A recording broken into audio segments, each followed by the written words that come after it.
Hello, everyone. So, I can't believe it's been 2 years now since I started learning game development using Unity and Blender.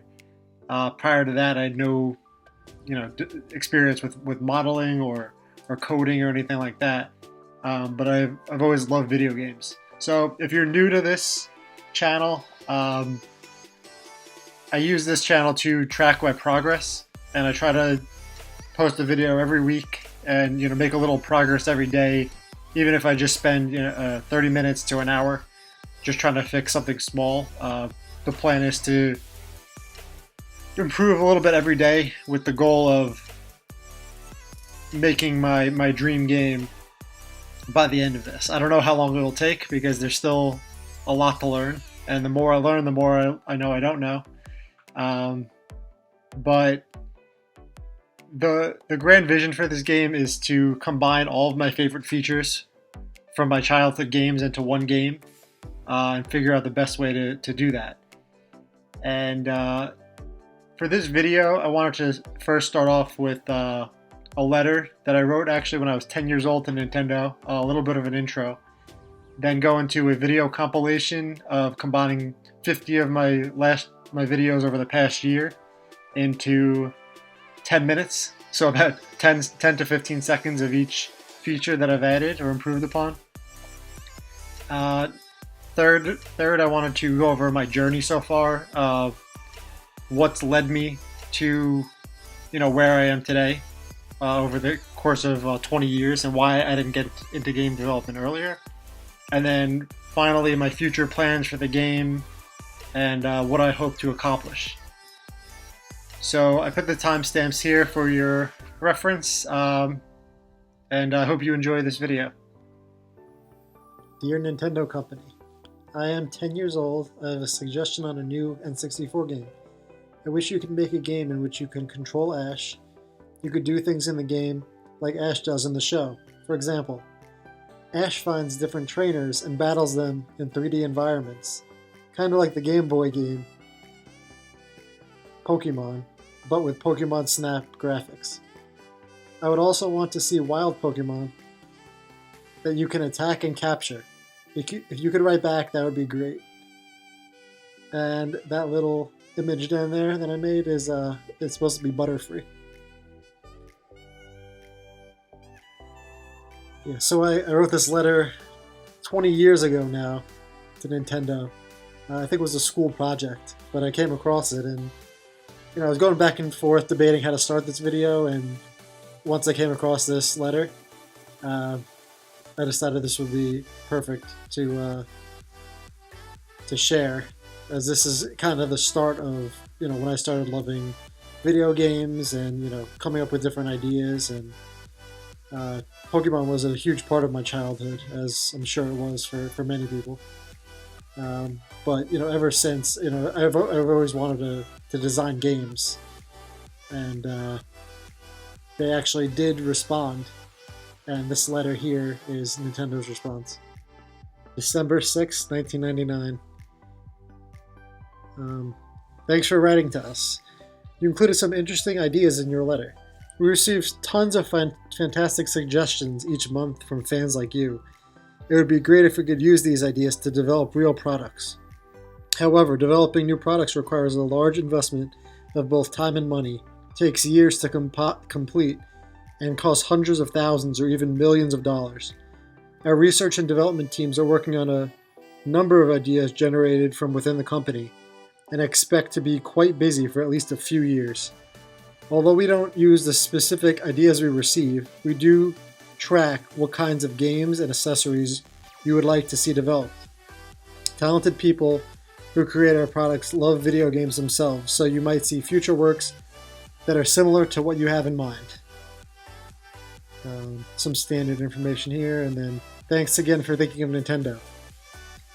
We hope video games continue to inspire you to create. Sincerely, Nintendo of America, S. Anderson. So I was pretty actually excited when I received this 20 years ago. And I never really thought I'd be able to create games or have the opportunity to do so. But after developing games myself and just learning about it. I mean, you don't really think about it when you're not developing games, when you're just playing them, but it is a huge investment. There's a lot to learn. Um, so I'm just excited with this, this progress video now that I've done for 2 years. So here is a year's worth of progress condensed down to 10 minutes. Enjoy.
So I hope you enjoyed that progress video over the past year, and there's still a lot more to learn and do with this game.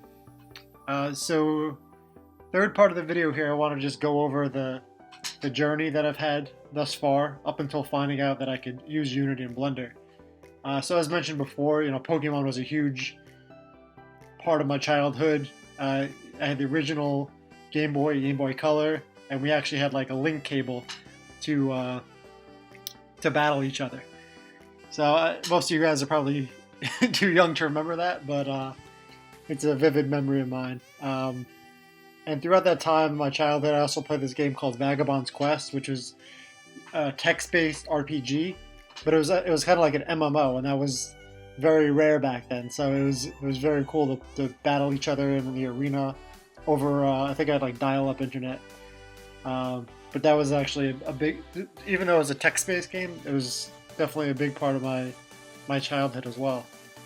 And throughout that time, I was also into sports, tennis, baseball, basketball, and I played that through high school. But in reality, I just want to kind of get over those tennis matches or basketball games to get home and play some of these games that I really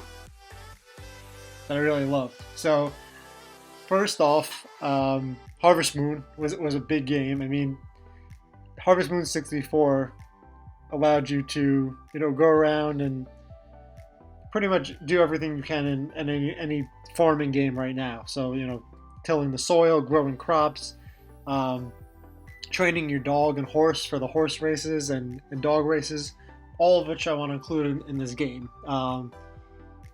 Most people say, when you're just starting out, don't think of such of a large scope for your game.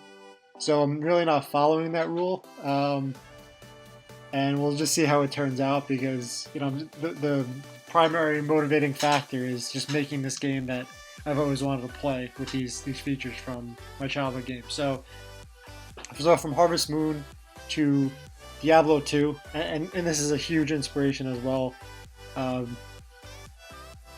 Finding these rare items to improve your characters, or finding items that are specific to another character so you could re-roll it, and the actual skill system to make any kind of character you want. I mean, there was no cookie cutter builds, especially during the beginning, and you can kind of customize your character with different attribute points, more strength or more agility, and then also different skills and classes. So I kind of want to include this as well. The itemization, which I've been working on with the different affixes, plus critical chance, plus resistances, and also the itemization, which is huge. And I can kind of combine that with the tools of like axes, pickaxes, and kind of what was in Harvest Moon, but the stats were a little bit lacking. There's no attributes or anything. It was just like you upgrade your tool. So I think it would be cool to kind of combine those two aspects. In addition, I also played a lot of Fable, and the ability to choose to do good actions or evil actions kind of affected your persona and how people viewed you in the world, which is cool as well. And I want to include that along with the Harvest Moon, the relationships you had with the NPCs, and be able to combine those two aspects to be able to, maybe you could join the light side, the dark side, or, just be indifferent and kind of help everyone. You choose whatever you want to do in this game. And then one more factor was the Fallout 3, where in most games you can only get experience points by combat, defeating enemies. But this game was different, where you could do lockpicking, hacking, passing dialogue checks, different things like that, and whatever you choose to do, you were rewarded experience for, and then you could use your perk system to further customize your character. There's no end game focus, and you could just go on whatever path you want.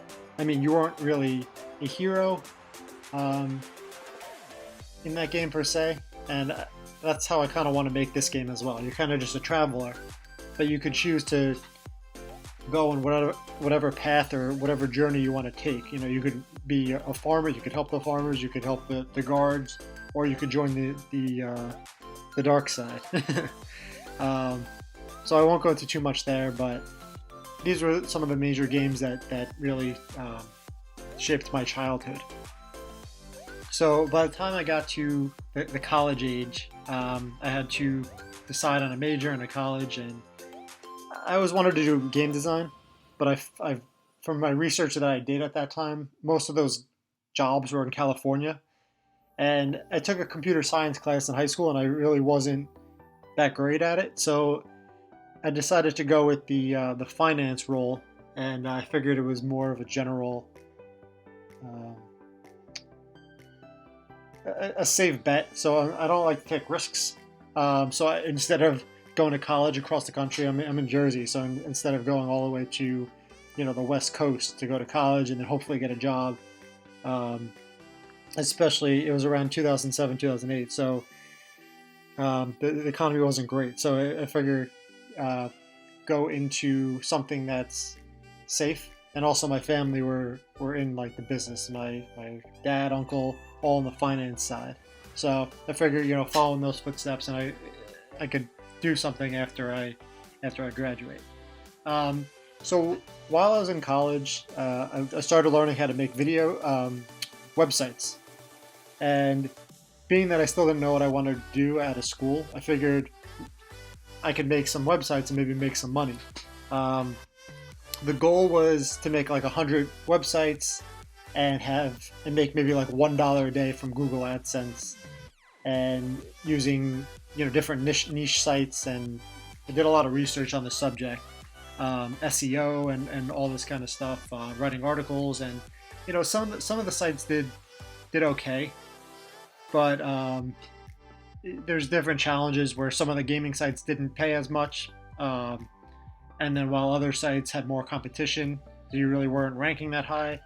And when I worked on certain game sites, I mean, the games kind of died out. So I kept trying to improve, and I probably ended up making 20 to 30 different websites. And throughout that time, also, I entered in the city with my uncle, and it was a great experience learning Excel and all these other kind of features. But it just the 5 a.m. waking up to getting home at like 6 p.m. and then going to sleep and repeating the cycle was extremely painful, and it really turned me off to any kind of like want to do any kind of finance job, especially in New York. Some people enjoy that, but I did not, and it really didn't free up any time to do anything else.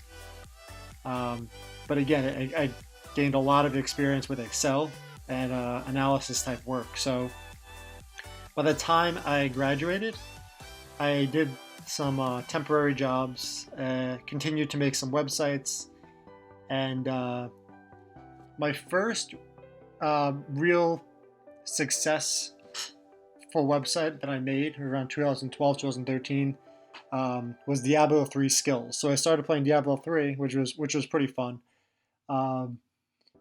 But as most people say, it wasn't as good as the Diablo 2. I mean, the combat was definitely better, but the skill system and customization wasn't there. But in any case, I made Diablo 3 skills, and I ended up getting in total, I think, 1.3 million views, and this was actually pretty good success. The only issue is that Blizzard actually made their own website with skills later on, and it kind of took away from any of the SEO I had on my site with the skills and the guides that I wrote. So following those lines, I got a temp job, and then I finally started my job, which I'm at currently, which is an inventory analyst job. So I consistently improved there, improving my Excel skills, and then I learned about Visual Basic, and I started getting involved in some simple macros and things like that. So by this time, it was around 2016, and I found out that Pokemon Go was coming out. So I decided, let me transition some of the website work that I've been doing and try this to make this Pokemon site, along with the Excel skills that I gained, and using Google Sheets, I can make different profile for the Pokemon, and then different skills, and then rank them, and do all these kind of guides. And by the time March 8th, 2016 rolled around, I made the site, and I just was working like nonstop, maybe 40 hours a week for 3 or 4 months, updating, creating different guides, strategy guides, and whatever I've read from like the beta, and I just was working, making profiles, any of the skills that I got that I knew about from the game, and I just been posting, and by the end of it, I think I had like 700, 800 different posts of the moves, the profiles, a battle decks, like all this kind of stuff that I was able to somewhat automate using Excel with not so much HTML knowledge. But after making these guides, such as like, how to save your battery while playing Pokemon Go, or all these things that I knew would be popular by the time the game rolled around, I started getting links from like major sites which I hadn't gotten before, and it was like Polygon, Forbes, Engadget, Business Insider, Lifehacker, Bankrate, Gizmodo, and it was absolutely insane. Like from the time the game came out in like July 2016, for that whole year, it was just absolutely insane. So for July, I had alone, like for Diablo 3 Skills, for maybe the year, I had 1.3 million views. For the month of July 2016, I had 23 million page views, and it was absolutely insane, getting views from all over, not just the US, but every country that it was released in.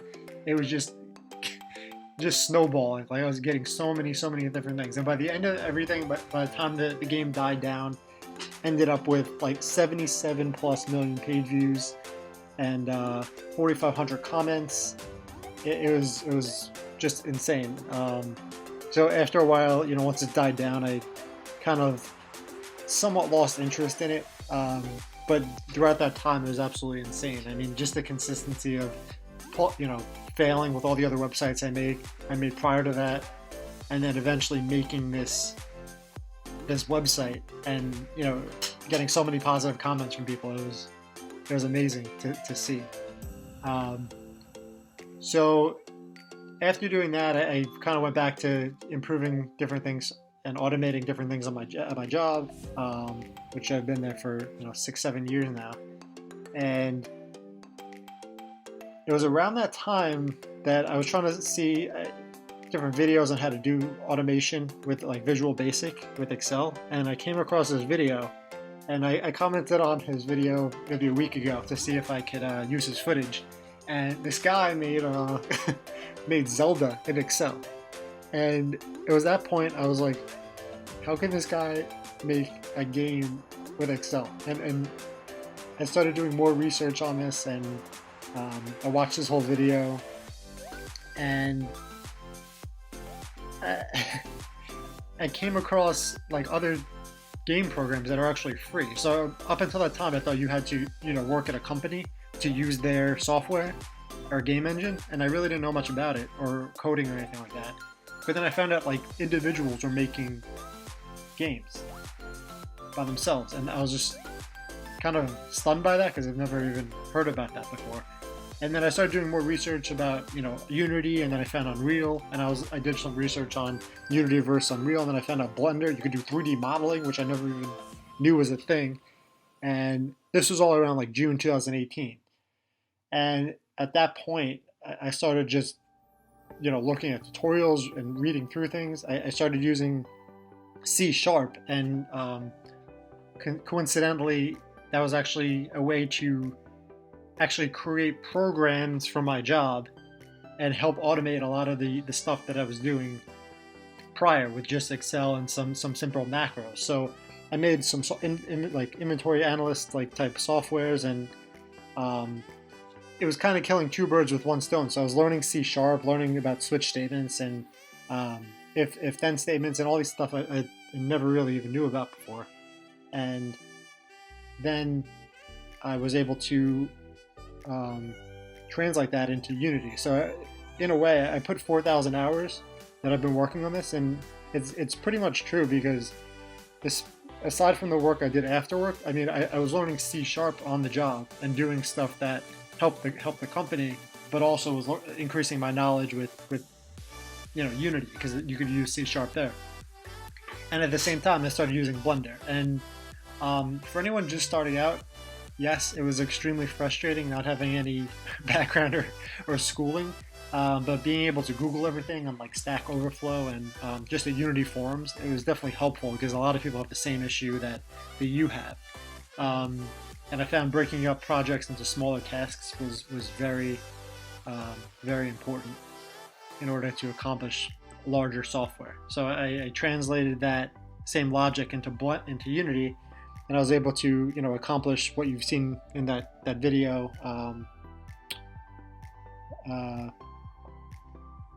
for the past 2 years.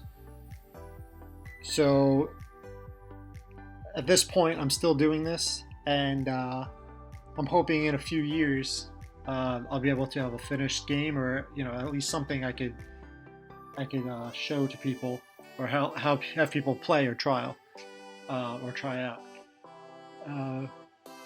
So now getting into, that was my past. Now getting into my expectations for the game, and I touched on this a little bit in the past, but the goal is to have a world with different biomes. You might have your town, forests, desert, and in a way have each of the villagers or factions go about their daily lives, and you're kind of just a traveler that I haven't thought of the story yet, but you won't be the hero. You'll just be some kind of traveler, and everyone has their own story, and you'll kind of go into whatever you're most interested in, and then you kind of develop from there. So you might start off with farming, or maybe you want to get more into mining or exploration of the caves, or maybe you just want to help the townspeople, bring them some food, or help the guard's house deal with the bandits. So there's a lot of different conflicts going on, and you could choose to help anyone. I mean, there's no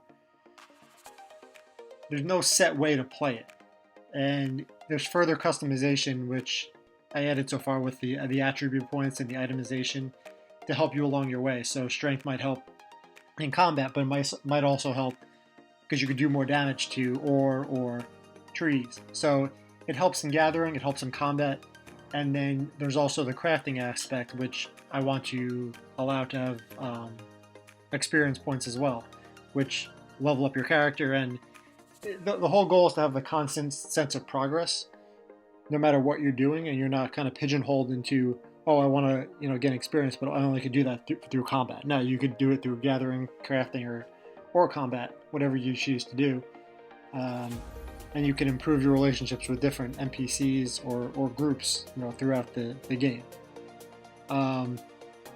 So, as I said before, I wanted to combine some of those favorite features from like Diablo 2, Fable, Harvest Moon, Fallout, into one type of game that leads the player into whatever journey they choose to take.